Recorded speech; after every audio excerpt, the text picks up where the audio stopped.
I heard she is psychologically warped, possessed by demons, insane, not a pretty picture. No, she can't be that bad. I'm only repeating what folks say. The way I heard it, she was deprived of a mother's love, an abused child, and addicted to medicine for her skin condition.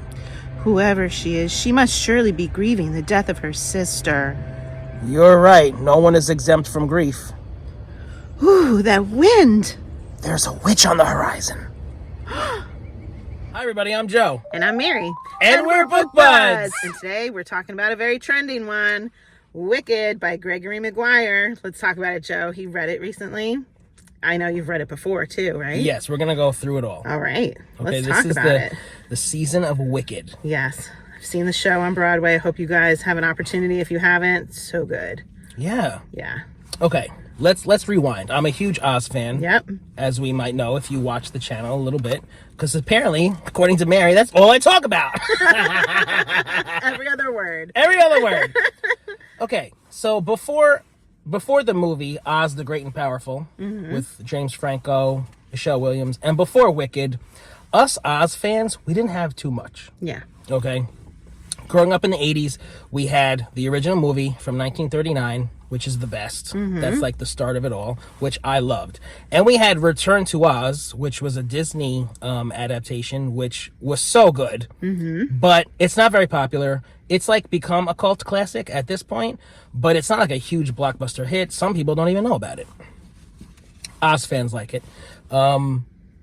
So when I heard, when I was a wee little person in the 90s, that this was coming out, and I saw the cover, I was so excited, because again, you didn't really get too many Oz things back in those days.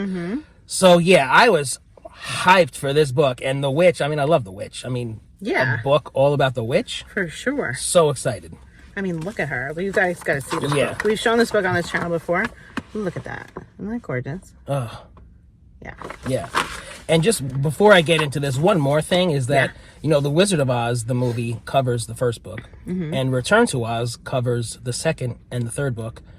And that's it.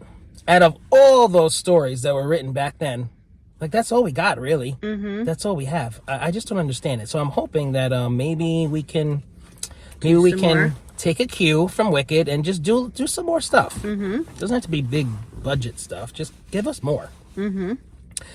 Okay, so back to this. In the 90s, I read this when it came out. Didn't go well.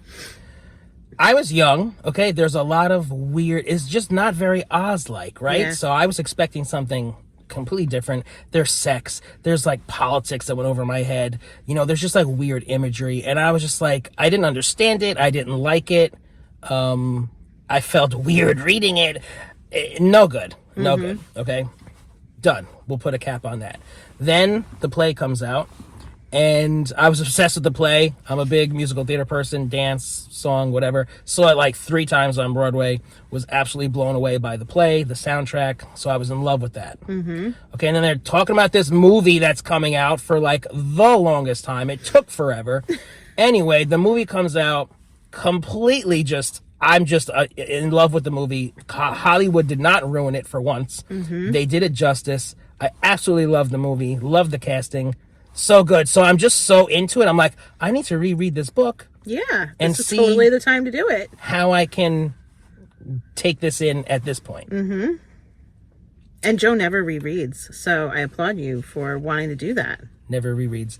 You're right. Yeah. So I was excited about it. So I have mixed feelings about this book. I know. Did I tell you about this You book? did. Okay, so it starts off, I loved it when I first got into it because I was on the Wicked high, and the book opens with the witch flying on her broom, landing in a tree, and looking down at Dorothy and all her friends on the Yellow Brick Road, and like she's looking and she sees Dorothy through the willow tree things, and she sees her wearing her shoes and she's pissed, and then she hears them talking about her, all these horrible rumors and lies about her, and she's just seething up in that tree. And I just thought it was such a strong opening. It was so exciting, especially being a true Oz fan. Loved it. Well, that was the end of that. This book. Okay, and then the end, when Dorothy when they all come to the castle to kill her, and all that interaction, those were my favorite parts. Probably because it just involved the Wizard of Oz, right? The real story that we know. But in the middle, okay, so whoever adapted this book for the stage is a genius. Because yes, this is the backbone of the story, and they took things. I don't know how they did it, because some of the things that are so prevalent in the movie, it's like a sentence in here. And they like zoned in on it and be like, okay, this is what we're going to make the play about. Like the relationship between Elphaba and Glinda in this book, there's hardly any relationship between them. Wow. Like hardly any. And it's like touched on, like hinted at a tiny bit. Wow. That's incredibly different. It's so different, Mary. So this book is nothing like the play and nothing like the movie. The whole Fiyero thing is completely different. It's not what it is in the play. It's completely different.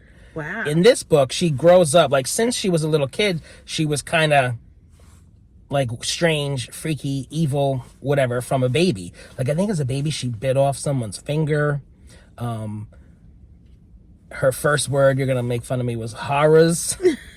Horror. And she was like an odd child, and she was always afraid of water. So like in this book, from the start, she was kind of like in that way, but in the movie, she's not at all. Like they made her into a villain. But she's not a villain though in this either. It's weird. It's like, and the whole thing with the wizard using her, it just wasn't the same. And there were so many missed opportunities throughout this book, and the language is written in such a way where it's not an easy read at all. Like, you really have to like pay attention. There's all these names and just the way that he writes. So all in all, I give it 4 stars. I'm not going to recommend this to people who saw the movie. Right. And loved the movie, and that's it. Right. Like, if you're a casual Oz fan and you're just, or you've never seen the play, like, you're not going to enjoy this. Right. This is for diehard Oz fans, diehard Wicked fans. You know, we can't ignore this. We have to consume this and see where it came from and how they did it. Absolutely. You got to know your origins. Yeah, but I would be very careful if you're like looking at this as an intro to like Wicked, because it's not going to happen. You're don't ruin it. Like, go see the play or watch it somewhere. Yeah. So just because you have a friend that's like, you know, oh, I saw the play and I loved it, or I saw the movie and I loved it, that doesn't mean this is a good gift to give them, right? No. Yeah. You're going to be disappointed. Yeah. But it is a beautiful looking book. If you just like having pretty books, right, go for that. So it was very interesting to compare it to when I read it first as a teenager, and then reading it as an adult. Like, I wasn't disturbed by it, you know. Yeah. Now I'm an old man, you know, got a lot of experience under my belt, so like nothing fazed me or anything. But now I was just like bored and frustrated by it. That's unfortunate. Yeah, and I read all the other books too. I read those much later, like when I was more of an adult. So like those I even look at differently from this one. Right. That makes sense. They were good, I guess. Yeah. But so let us know if you guys are Wicked fans out there. We want to know. Did you like the movie, the Broadway show, the book? Where are you at? If you're enjoying Book Buds, give us a thumbs up. And share us with your friends. And subscribe to our channel, Book Buds! Be sure to subscribe. Where's the broom? Good question. Are you going to intro it, or you? Or me? You Joe is talking about Wicked by Jerry Maguire. Yeah. What's his name? Great. Jerry Maguire, show me the money! No! You just really glanced over that, didn't you? That's hilarious. I'm glad I checked that before. Wicked by Gregory Maguire. Gregory who? Maguire. Maguire. Remix.